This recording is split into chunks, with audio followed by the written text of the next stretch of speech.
नमस्कार दोस्तों, कहानियों की दुनिया में आपका स्वागत है। इस चैनल पर आपको रोज़ नई नई सामाजिक और पारिवारिक कहानियाँ सुनने को मिलेंगी। कुछ कहानियाँ आपको हँसाएंगी, कुछ रुलाएंगी और कुछ कहानियाँ आपको गुदगुदा जाएंगी। तो चलिए ऐसे ही एक आज भी पारिवारिक कहानी हम शुरू करते हैं। हमारी आज की कहानी है पापा की वसीयत ने तो माँ को माला माल कर दिया, भाग 2। इस कहानी के पहले भाग का लिंक आपको डिस्क्रिप्शन बॉक्स, एंड स्क्रीन और कार्ड तीनों जगह पर मिल जाएगा, वहां से जाकर आप सुन सकते हैं। बेटों की ललचाई नजरें माँ के ऊपर ही टिकी हुई थी, जैसे कोई बाल बाउंड्री लाइन के ठीक ऊपर खड़े खिलाड़ी के ग्लव्स में जाने ही वाली हो। अम्मा जी को 20 लाख रुपए उनके जीवन यापन के लिए खाते में जमा कराए गए हैं। वो जैसे चाहे वैसे इस धन को खर्च कर सकती हैं, जिसे चाहे उसे दे सकती हैं। इसके अतिरिक्त शैलेश जी की एक छड़ी, जिसे पकड़कर गांव की चलने में चौथाई भाग दिया गया और किसी का सहारा भी घर से निकाला नहीं जा सकता, दिया गया पूरा घर अम्मा के नाम पर ही है और उसके बाद आप सबका। वकील साहब ने बताया। वसीयत पूरी हो गई वकील साहब, या अभी और भी कुछ बाकी है? मीनू ने पूछा। नहीं, अब कुछ भी बाकी नहीं है। मैंने पूरी वसीयत आप लोगों को पढ़कर सुना दी। अब मैं चलता हूँ, वकील साहब ने कहा और दरवाजे से बाहर निकल गए। वकील के जाने के बाद राधा और अम्मा को वहीं छोड़कर सभी अपने अपने परिवार के साथ हो गए। चल अम्मा, तू भी अपने कमरे में चल। कब तक यहाँ बैठी रहेगी? राधा ने कहा। अभी थोड़ी देर और बैठूंगी, फिर जाऊंगी, अम्मा ने सोचते हुए कहा।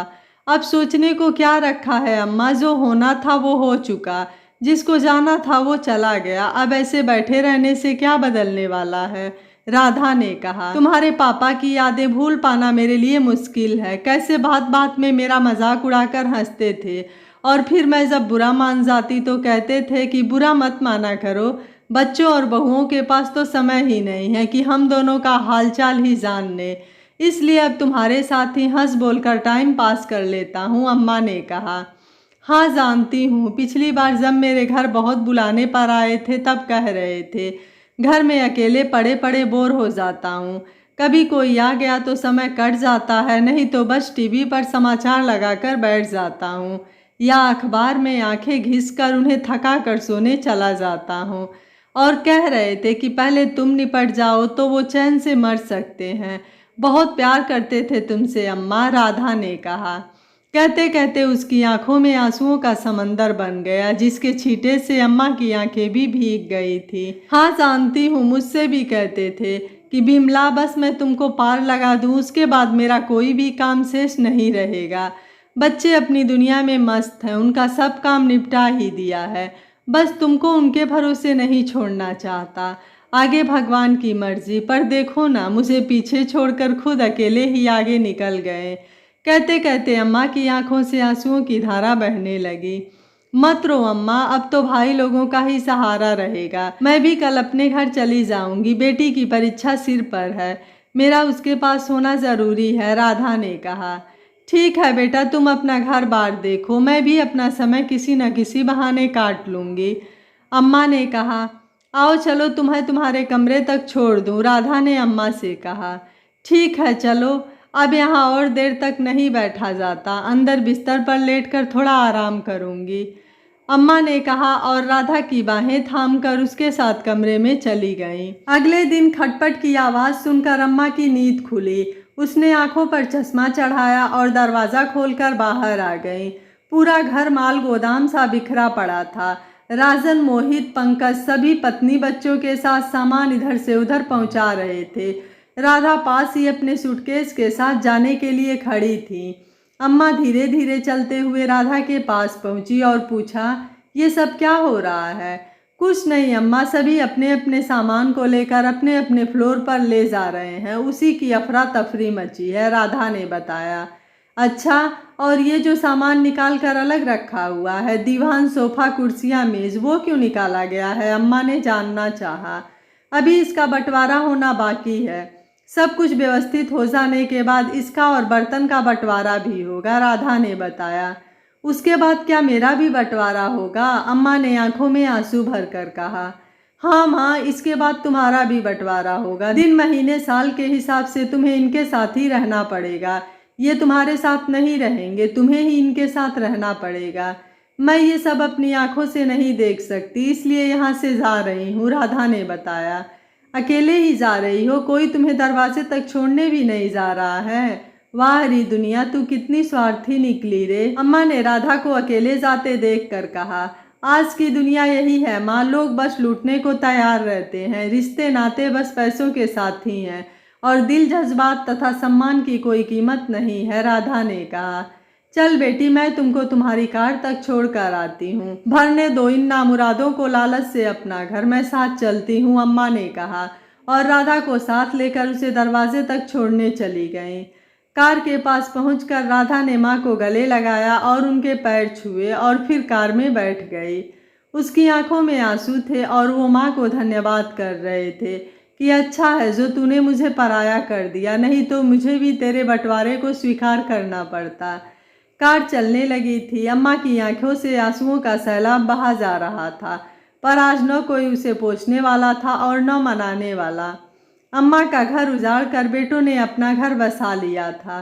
शैलेश के जीवन भर की जमा पूंजी एक झटके में ही टुकड़े टुकड़े में बट गई थी। फिर भी उनमें आपस में फैसला नहीं हो पा रहा था।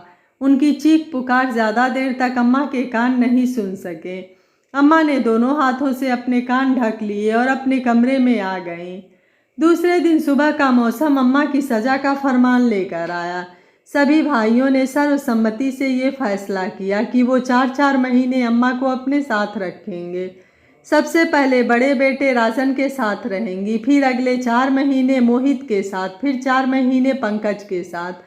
अम्मा को यूं उछल उछल कर जीना मंजूर नहीं था, पर यह अकेलापन और जर्जर शरीर की देखभाल कौन करता। उसे बेटों के फैसलों को स्वीकार करना ही पड़ा। अपने घर से बिछड़कर अम्मा की जिंदगी भी पेड़ पर फंसी पतंग सी हो गई थी, जो वक्त के थपेड़ों से रोज थोड़ा थोड़ा सा फट रही थी और लाख छटपटाहट के बावजूद मुक्त नहीं हो पा रही थी। पहले 4 महीनों में मीनू ने दोनों बेटियों के शादी तथा पढ़ाई में मदद करने के नाम पर 400 बार अम्मा जी से पैसों की मांग की थी, पर अम्मा जी ने मौन होकर उनकी बात एक कान से सुनकर दूसरे कान से निकाल दिया था। अपने अरमान पूरे न होते देख उसने उसे घर के कामों में लाद दिया था और चाहकर भी वो उससे मुक्त नहीं हो पा रही थी। वह रोज़ महीने खत्म होने का इंतज़ार करती कि कैसे भी ये 4 महीने बीत जाएं और वो दूसरे के घर जाएं और शरीर को थोड़ा आराम तो मिले। देखते देखते 4 महीने बीत गए। दूसरा बेटा तय समय पर उनके सामने उपस्थित था। अम्मा ने अपना सूटकेस उठाया और दूसरे बेटे मोहित के घर आ गईं। मोहित के घर में आते ही पहले दिन बड़ा जोरदार स्वागत हुआ। रसगुल्ला, समोसा, कचौड़ी का नाश्ता उन्हें परोसा गया। फिर दोपहर में बासमती चावल का पुलाव और मटर पनीर की लवाबदार सब्जी और देसी घी में चुपड़ी रोटी तथा सलाद दिया गया और रात में भिंडी की भुजिया और आलू परवर की मसालेदार चटपटी सब्जी के साथ साथ गरम गरम पूड़ी पाकर अम्मा का मन राजन के घर मिले दर्द को भूल जाने को करने लगा। पर 20 दिन बीतते बीतते आंखों से पर्दा हटने लगा। जब मोहित ने कहा कि अम्मा, अगर तू अपने हिस्से की गांव वाली ज़मीन बेचकर मुझे दे दे तो मैं तेरे नाम पर एक हॉस्पिटल खुलवा दूंगा। मेरा बेटा डॉक्टर बनकर उसमें मरीजों का इलाज करेगा। अभी 4 साल में वो डॉक्टर की डिग्री हासिल कर लेगा, तब तक उसका हॉस्पिटल भी तैयार हो जाएगा। ठीक है, ये तो बड़े पुण्य का काम होगा, मैं इस पर विचार करके बताऊंगी। ये कहकर अम्मा ने अपना गला छुड़ाने की कोशिश की। उसके बाद जब भी मौका मिलता मोहित अपने बेटे के लिए अस्पताल का जिक्र लेकर बैठ जाता और उसकी पत्नी अपने बेटे को दादी की मक्खन पॉलिश में लगा देती थी, जिससे बेटे का मनोरथ सिद्ध हो जाए। पर अम्मा को भी ये पता था कि जब तक ये रुपए पैसे की माया उनके साथ है तभी तक उनकी पूछ भी है, नहीं तो वो भी कबाड़ की तरह किसी कोने में पड़ी हुई अपनी बदहाली पर आंसू बहा रही होती। किसी तरह अम्मा ने 4 महीने का अपना समय व्यतीत कर लिया और अब तीसरे बेटे पंकज के साथ रहने की बारी थी। मोहित ने पहले से तय कार्यक्रम के अनुसार अम्मा को पंकज के घर छोड़ दिया। पंकज की आर्थिक स्थिति पहले खराब थी, पर जब से वसीयत का धन उसके हाथ लगा था तब से उसकी आर्थिक स्थिति मजबूत हो गई थी। लेकिन इतने दिनों तक आर्थिक सूखा झेलने के बाद वो कंजूस मक्खी चूस बन गया था। अम्मा को वहाँ खाने पीने के परेशानी होने लगी थी, इसलिए वो पैसे देती थी तो खाने पीने का सामान आता था। जिसमें सभी खाते पीते थे। अम्मा भी वहाँ से जाना चाहती थी क्योंकि पंकज छोटी से छोटी ज़रूरत पर भी उसी से किसी न किसी बहाने से पैसा ऐंठना चाहता था। एक दिन तो हद ही हो गई। अम्मा पूजा करने मंदिर गई थी। पंकज ने अम्मा के तकिए के नीचे से चाबी ले ली और कुछ पैसे निकाल लिया। शाम को जब अम्मा आई और उसने देखा कि उनके पास रखे पैसों में से पैसे कम हैं, तो उन्होंने पंकज से पूछा, बेटा मेरे सूटकेस में से कुछ पैसे चोरी हो गए हैं। ऐसा कैसे हो सकता है माँ? देखो तुम ही रख कर खुद भूल गई होगी। पंकज ने चोर निगाहों से देखते हुए कहा। अम्मा परेशान हो उठी। उन्होंने अपने सूटकेस का हर एक सामान निकाल कर झाड़ कर देखा, पर उनके गायब रुपए कहीं नहीं मिले। उन्होंने एक बार पंकज की ओर देखा जो चोर निगाहों से उन्हीं की तरफ देख रहा था। अम्मा ने सारे कपड़े वापस सूटकेस में रख दिए और अच्छी तरह ताला लगाकर चाबी अपनी साड़ी में गठिया ली। रात को अम्मा ने बिस्तर पर लेटे लेटे बहुत सोचा। पंकज के चोरी करने से वह बहुत क्षुब्ध थी। जब से वह यहाँ आई थी उन्होंने अपना ही धन तो खर्च किया था, फिर भी लालच नहीं गया था। सुबह हो चुकी थी। पंकज ने चाय पीने के लिए अम्मा को आवाज़ लगाई, पर कोई जवाब नहीं मिला। उसने दोबारा आवाज़ लगाई, इस बार भी जवाब नहीं मिला, तो वो खुद देखने कमरे में चला आया। कमरा पूरा खाली था, अम्मा उसमें नहीं थी। पंकज ने पूरा घर छान मारा, पर अम्मा का कहीं भी पता नहीं चला। उसने घबरा कर राजन को फ़ोन किया। भाई, अम्मा वहाँ आई हैं क्या? पंकज ने राजन से पूछा। नहीं तो, राजन ने कहा। मुझे लगा कि शायद तुम्हारे पास आई हो, पंकज ने कहा। उसे तो तुम्हारे पास ही होना चाहिए, तो मेरे पास कैसे होंगी? कोई बात है क्या? राजन ने पूछा। हाँ, अम्मा कहीं चली गई हैं, पंकज ने दुखी होकर कहा। तुमने उन्हें रोका क्यों नहीं? अब हम लोगों को क्या जवाब देंगे? दीदी से क्या कहेंगे? राजन ने पंकज को डांट कर कहा। पंकज चुपचाप सुने जा रहा था। उसने फ़ोन कट कर दिया और मोहित को फ़ोन लगाया। अम्मा वहाँ आई हैं क्या? पंकज ने मोहित से पूछा। तुम्हारे यहाँ होंगी, मेरे यहाँ क्यों होंगी? क्यों, क्या हुआ? कोई बात है क्या? मोहित ने पूछा। अम्मा कहीं चली गई हैं, सुबह से खोज रहा हूँ पर पता नहीं कहाँ चली गई हैं, पंकज ने कहा। राधा दीदी को फ़ोन करके पता किया? मोहित ने पूछा। हाँ, वहाँ भी नहीं है, पंकज ने बताया। रुको मैं भी आता हूँ, राजन भाई को भी बुला लो, सब मिलकर ढूंढते हैं, मोहित ने कहा। तीनों आपस में मिलकर अम्मा को ढूंढ रहे थे और अम्मा थी कि चली जा रही थी। उन्हें प्यास लगी थी और भूख भी। जो पैसे उनके पास थे वो भी खर्च हो चुके थे। चलते चलते उन्हें एक अनाथ आश्रम दिखाई दिया। वह उस अनाथ आश्रम के दरवाजे की सीढ़ियाँ चढ़ गईं। उन्होंने दरवाज़ा खटखटाया। दरवाज़ा खुला इससे पहले कि वो कुछ कहती, कमजोरी से उनकी आंखें बंद हो गईं। वो बेहोश होकर गिर पड़े। अम्मा की जब नींद खुली तो वह चारों ओर अपने ही जैसे अनाथ महिलाओं और बच्चों से घिरी थी, और किसी का था तो वो उन्हें हमेशा हमेशा के लिए छोड़ गया था। अम्मा ने हाथ के इशारे से पीने के लिए पानी मांगा। एक लड़का दौड़ा दौड़ा गया और गिलास में पानी ले आया।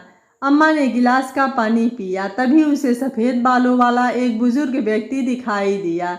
उसने बड़े ही प्यार से पूछा, आप कौन हैं और यहाँ कैसे पहुँची, और आपको जाना कहाँ है?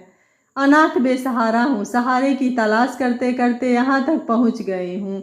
आगे कहाँ जाना है, क्या करना है पता नहीं, अम्मा ने कहा। बुजुर्ग ने अम्मा को ऊपर से नीचे की ओर देखा, फिर कुछ सोच कर कहा, बेटों ने घर से निकाल दिया या बहुओं से झगड़ा हो गया जो घर छोड़ना पड़ा। अम्मा आश्चर्य से उस बुजुर्ग को देख रही थी और सोच रही थी कि इन्हें कैसे पता। आपको कैसे पता? अम्मा ने पूछा।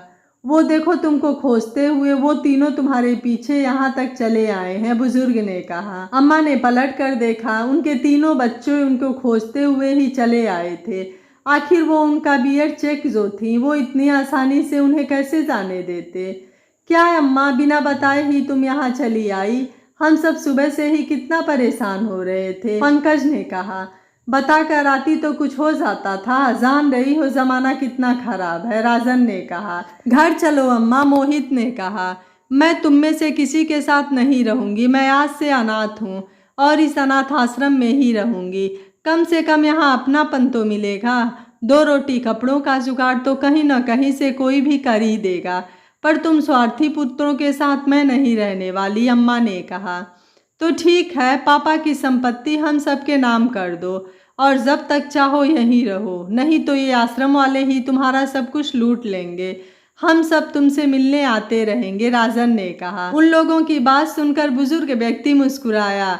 अम्मा ने कुछ देर सोचा और फिर कहा, ठीक है, वकील को मेरे पास भेज देना, मैं अपनी जायदाद तुम सब में बांट दूंगी, अम्मा ने कहा और अपनी छड़ी पकड़कर आश्रम की सीढ़ियों पर ही बैठ गई। तुम मेरे साथ चलो अम्मा, मोहित ने कहा, पर अम्मा ने कुछ नहीं कहा। जब बहुत टाल मटोल के बाद भी अम्मा अपने फैसले से टस से मस नहीं हुई तो तीनों बेटे घर लौट गए। अगले दिन तीनों वकील के साथ प्रॉपर्टी के पेपर लेकर आए। अम्मा ने उस पर अपने हस्ताक्षर कर दिए और कहा, तुम अपनी माँ को नहीं, इस प्रॉपर्टी को ढूंढने आए थे। तुम्हें तुम्हारी माँ मिल गई है। अब मुझसे मिलने की कभी कोशिश मत करना, आज से मैं अनाथ हूँ। अम्मा यह कहकर अपने कमरे में चले गई और तीनों बेटे मुँह लटकाए वकील के साथ लौट आए। अम्मा ने अनाथ आश्रम में कदम रखा। उसकी झड़ती दीवारों और लड़खड़ाती कुर्सियों को देखकर उन्होंने अपने नए घर की मरम्मत कराने का फैसला किया। उसने अपने हिस्से के जो 15 लाख रुपए कैश बचे थे उसमें से 12 लाख रुपए अनाथ आश्रम को दान कर दिए और अपने जीवन की अंतिम घड़ियों को सुकून से इंतजार करने लगी और सोचने लगी कि क्या इसी दिन के लिए लोग अपनी औलाद की आशा रखते हैं। दोस्तों, लोग औलाद पाने के लिए कितने मंदिर और किस किस जगह पर माथा नहीं टेकते हैं।